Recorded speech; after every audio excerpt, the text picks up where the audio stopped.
Bonjour et bienvenue, vous écoutez l'épisode 26 de Quinoa, le podcast qui sème les graines d'une vie plus saine.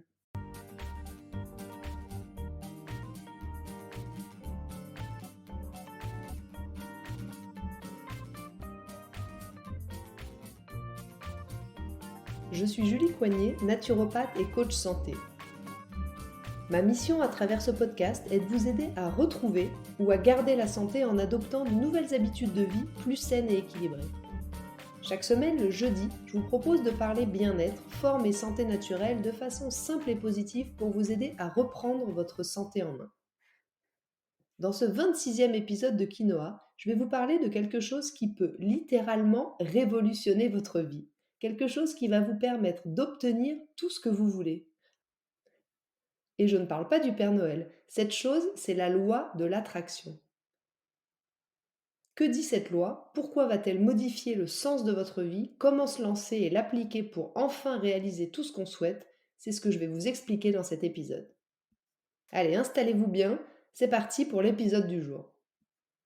Avant d'entrer dans le vif du sujet de la loi de l'attraction en tant que telle, j'aimerais commencer par vous parler rapidement et plus globalement des lois universelles dont celle de l'attraction fait partie.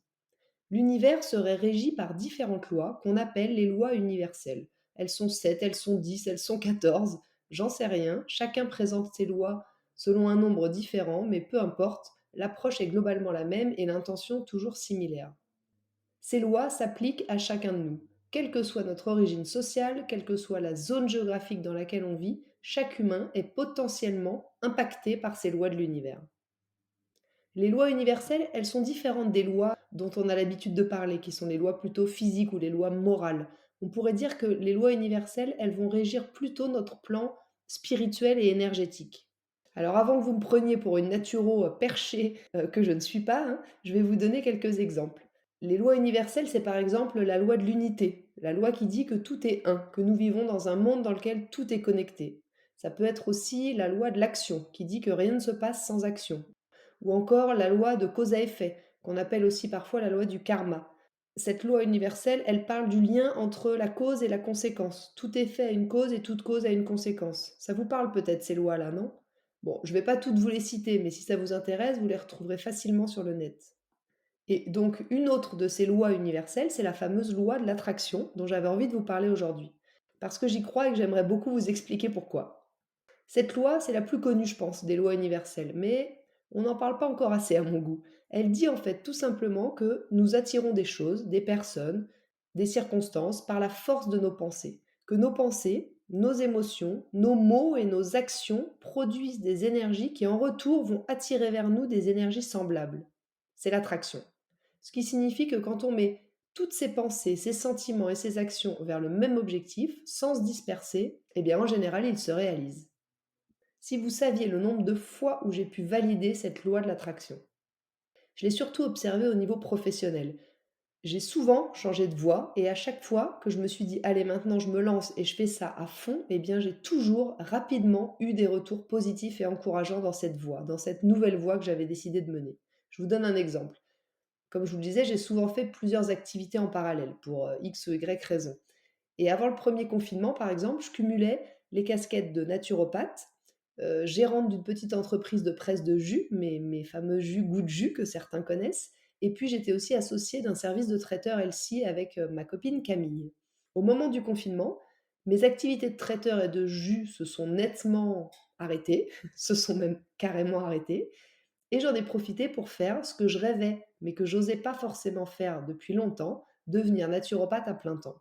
Alors, à ce moment-là, j'ai mis toute mon énergie, parce que j'avais que ça à faire, pour être tout à fait honnête, parce que mes autres activités étaient en stand-by. Donc, j'ai mis toute mon énergie et toutes mes actions dans ce sens, dans cette direction. J'ai envoyé le message à l'univers que maintenant, j'étais naturopathe à plein temps et que ça allait être ma seule et unique activité. Aujourd'hui, 2 ans après, je suis effectivement naturopathe à plein temps et j'en vis plutôt bien. En fait, ce qu'il faut comprendre, c'est que nos intentions et nos pensées, elles vont dégager de nous des énergies qui vont attirer ce qu'on cherche. C'est pas plus compliqué que ça. La seule difficulté, peut-être, en tous les cas, c'était mon cas, c'est d'être focalisé sur une seule chose. Parce qu'à l'inverse, si on envoie tout le temps des messages très différents à l'univers, si on se disperse, bah lui, il comprend plus rien et puis du coup, rien ne se passe. Vous me suivez? J'espère que je vous ai pas perdu, mais dites-vous bien que je suis une personne tellement rationnelle, logique et cartésienne que si je vous en parle, c'est qu'il y a vraiment un truc à creuser. D'ailleurs, concrètement, la loi de l'attraction, elle se base sur le principe d'Einstein, qui dit qu'aucune énergie ne se perd, toute énergie se transforme. En fait, ce qu'il faut juste accepter, c'est que tout autour de nous, c'est fait d'énergie, et que nous aussi, on est fait d'énergie. Cette énergie, elle a une certaine vibration. À partir du moment où on accepte ça, on comprend très facilement la loi de l'attraction. Par exemple, si vous êtes de mauvaise humeur, vous allez résonner sur une vibration bien plus basse que lorsque vous êtes en pleine forme et de bonne humeur. La fréquence qu'on dégage, elle va résonner avec celle des choses qui sont autour de nous. Et du coup, on va capter, on va attirer et on va remarquer les vibrations qui nous entourent et qui vibrent au même niveau que nous. Pour revenir à des choses peut-être qui vous parlent un peu plus, la loi de l'attraction, c'est aussi quand on dit on récolte ce qu'on sème, que le positif attire le positif, que notre état d'esprit attire de bonnes ou de mauvaises choses. Ça, vous l'entendez au quotidien et j'imagine que ça vous choque pas. Bah, en fait, c'est la loi de l'attraction. En fait, l'objectif de tout ça, c'est de se souvenir qu'on a le pouvoir d'être créateur de sa propre vie. C'est ça l'intérêt. Et du coup, connaître la loi de l'attraction, ça va pouvoir vous permettre de réfléchir différemment et de faire ce qu'il faut pour que la roue, elle tourne dans le sens que vous souhaitez. Vous imaginez si vous pouviez attirer à vous tout ce que vous souhaitez? Vous lancer dans un nouveau job, avoir enfin ce bébé que vous désirez depuis tellement longtemps, faire un grand voyage. On a tous des souhaits qu'on aimerait parfois confier à un magicien. Eh bien, la big bonne nouvelle du jour, c'est que le magicien, c'est vous. Eh oui, il y aurait donc un lien direct entre nos pensées et la réalité. Et tout ce qui vous arrive, que ce soit positif ou négatif, ça a été attiré par vous-même. Bon, parfois, je dois bien avouer que dans des situations dramatiques comme des décès ou des maladies, on peut ne pas comprendre le message. Mais retenez quand même que la plupart du temps, vous attirez le type d'énergie que vous émettez. La plupart du temps, l'origine de chaque situation de votre vie actuelle va trouver ses racines dans vos schémas de pensée du passé. Donc si vous êtes généralement une personne plutôt optimiste et que vous vous concentrez souvent sur des idées positives, votre subconscient va travailler en coulisses pour attirer vers vous des expériences et des événements plutôt positifs. À l'inverse, si vous vous laissez souvent gagner par un état d'esprit plutôt négatif, que vous avez peur, vous êtes anxieuse, la loi de l'attraction va continuer de vous soumettre des expériences en lien avec vos peurs et vos angoisses pour justement corroborer ces peurs. Quand on y réfléchit, en fait, c'est assez logique. Croyez-vous que de bonnes choses vont se passer dans votre vie si vous passez votre temps à vous plaindre et à penser que vous n'en valez pas la peine? Idem quand vous commencez la journée par renverser votre thé ou votre café et que vous vous dites: «Oh là là, la journée commence mal, elle va être toute pourrie cette journée». Bien souvent, je ne sais pas si vous avez remarqué, mais elle est vraiment pourrie cette journée. À l'inverse, quand quelque chose de bien vous arrive, ensuite, la plupart du temps, vous allez enchaîner le positif. Vous avez déjà remarqué ça? On attire en fait ce qui résonne en nous. On en connaît tous des gens qui ont coutume de dire qu'ils ont jamais de chance. Moi, j'en ai dans ma famille. Ils ont jamais de chance. Forcément, c'est toujours sur eux que ça tombe. Eh bien, malgré leur intelligence, leur talent ou même leur choix, il y a rien à faire. Ils sont tellement convaincus que le destin leur en veut qu'ils vont attirer ça à eux. Oui, parce que j'ai oublié de vous préciser quelque chose, mais la loi de l'attraction, elle marche pas que pour le positif. Si vous avez peur, si vous craignez très fort quelque chose, eh ben, il y a de fortes chances pour que ça vous arrive. On attire ce qu'on émet, rappelez-vous. Donc si vous attirez de la peur et de l'angoisse, vous allez probablement vivre des choses dans votre vie qui vont venir valider cette peur ou cette angoisse. Alors concrètement, comment obtenir ce qu'on veut et transformer son existence grâce à la loi de l'attraction? Pour commencer, je vous conseille de lire le livre de Pam Groot qui s'appelle Énergie au carré, E avec un petit 2 au-dessus. Ce livre, il est étonnant. Il regroupe 9 expériences faciles à tester qui prouvent que la réalité est telle qu'on la voit et qu'il existe tout un champ de potentialités sans limite à notre disposition. Je viens de le lire et c'est d'ailleurs ce livre qui m'a donné l'idée de faire un podcast à ce sujet. Je vous conseille de le lire vous aussi si vous êtes encore un peu sceptique ou alors si vous commencez à y croire et que vous voulez débuter l'expérimentation. Normalement, si tout se passe bien, lorsque vous aurez lu ce livre et réalisé une ou toutes les expériences proposées, vous serez prêt pour la suite. Alors sachez qu'il y a quelques prérequis pour bénéficier au mieux de la loi de l'attraction. Premièrement, être conscient que vous êtes responsable de votre vie, que vous en êtes le seul et unique créateur. Deuxièmement, savoir qui vous êtes et quelle est la vie que vous avez profondément envie de vivre. Bon, ça, vous me direz, c'est déjà un gros travail, mais c'est indispensable si on veut pouvoir profiter de la loi de l'attraction. Une fois que vous serez aligné avec ce qui compte pour vous, retenez que la loi de l'attraction, elle repose sur trois principes. Demander, croire et recevoir. Demander ce qu'on veut, croire qu'on va le recevoir et savoir recevoir ce qu'on souhaite. Parce que ça peut paraître simple et facile, mais savoir demander, c'est pas toujours si évident. Enfin, ce qui est surtout compliqué la plupart du temps, c'est de savoir ce qu'on veut réellement demander en fait. Parfois, on est un petit peu orienté par ce que les autres veulent pour nous, nos parents, notre amoureuse, notre amoureux, nos amis, l'image qu'on veut donner de soi. Savoir précisément ce qu'on veut, c'est central dans la loi de l'attraction.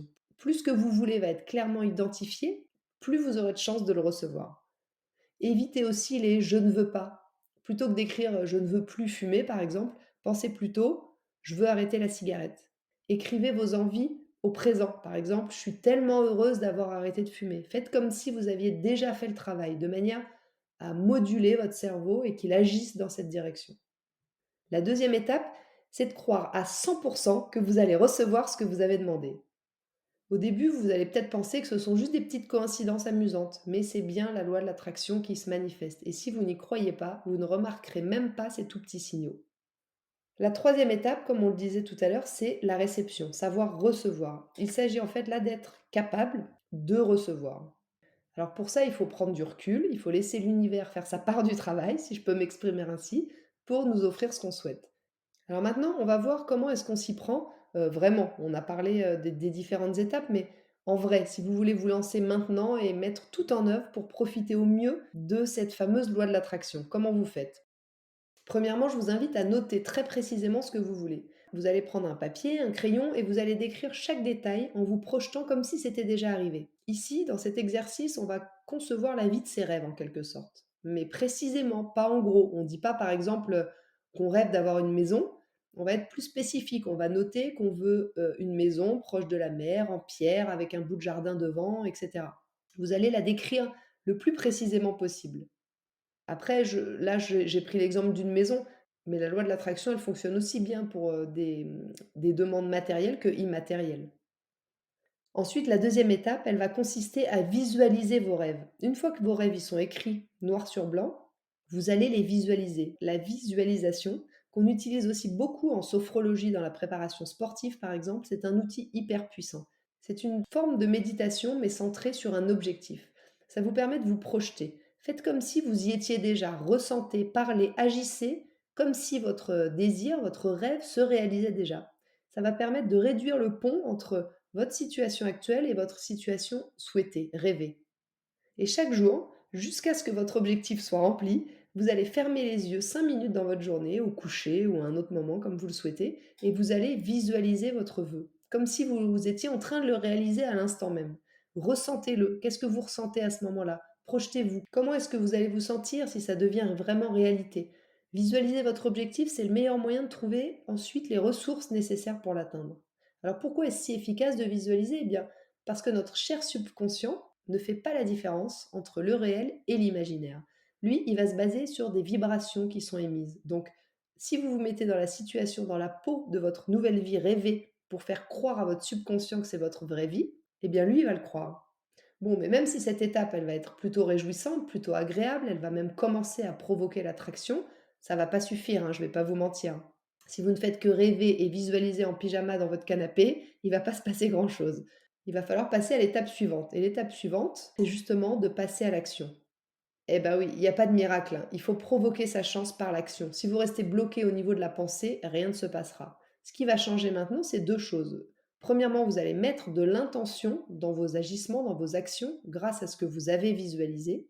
Et ensuite, deuxièmement, vous allez agir comme si vous aviez déjà atteint votre objectif, comme si vous aviez déjà ce job, cette maison, plus de temps libre, ou je ne sais quoi. Du coup, vous allez naturellement changer vos habitudes et votre attitude et ça va vous apporter la vie dont vous rêvez.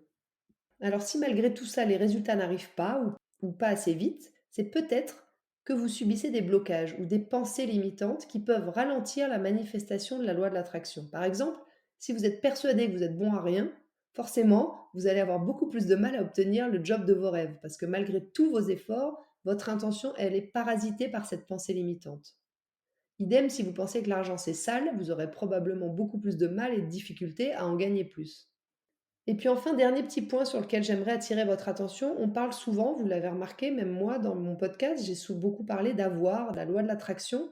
Elle sert effectivement pour avoir tout ce qu'on veut. Mais j'aimerais préciser qu'on peut aussi l'utiliser d'une manière plus intelligente. Au lieu de se focaliser sur les choses qu'on veut avoir, on pourrait essayer de se concentrer plutôt sur ce qu'on voudrait être un peu plus. Et vous verrez d'ailleurs que ça attire ensuite naturellement ce que vous désirez avoir. C'est un peu le piège de la loi de l'attraction d'ailleurs, parce qu'on a tendance à se focaliser sur des choses désirables, des choses matérielles pour les attirer, et c'est un peu réducteur par rapport à toute l'amplitude de notre potentiel de vie et d'expérience. Je finirai maintenant cet épisode en vous disant juste une dernière chose. Allez-y, lancez-vous, créez la vie de vos rêves. Sur ce, l'épisode 26 de Quinoa touche à sa fin. Je vous remercie de m'avoir écouté jusqu'ici, j'espère qu'il vous a plu et qu'il vous aura ouvert tout un champ de nouvelles possibilités. Si c'est le cas, n'hésitez pas à me partager vos expériences, j'adorerais connaître vos petites histoires avec la loi de l'attraction. Et puis si vous pensez que cet épisode peut intéresser vos amis, pensez à leur transférer ou à le partager sur vos réseaux sociaux. Si vous n'avez pas pu prendre de notes, vous retrouverez le contenu de ce podcast retranscrit par écrit dans l'article de blog dédié à l'épisode sur mon site juliecoignet.com. Je vous invite également à vous abonner à ma newsletter si ce n'est pas encore fait pour ne rater aucun épisode du podcast, mais aussi pour suivre mon actualité et puis profiter de conseils exclusifs chaque semaine directement dans votre boîte mail. La semaine prochaine, dans l'épisode 27 de Quinoa, on parlera d'une période de la vie importante pour les femmes, j'ai nommé la ménopause. Vous êtes nombreuses, trop nombreuses à vivre cette période dans la douleur et le mal-être. Dans cet épisode, je vous expliquerai ce qu'il se passe dans votre corps à ce moment-là et comment bien, mieux vivre cette étape de votre vie. En attendant, si vous voulez me faire un petit coucou ou échanger, j'en serais vraiment ravie et je vous invite à me rejoindre sur Instagram @juliecoignet-8 naturopathe. Et n'oubliez pas, comme le disait très bien l'abbé Pierre, il ne faut pas attendre d'être parfait pour commencer quelque chose de bien. À bientôt!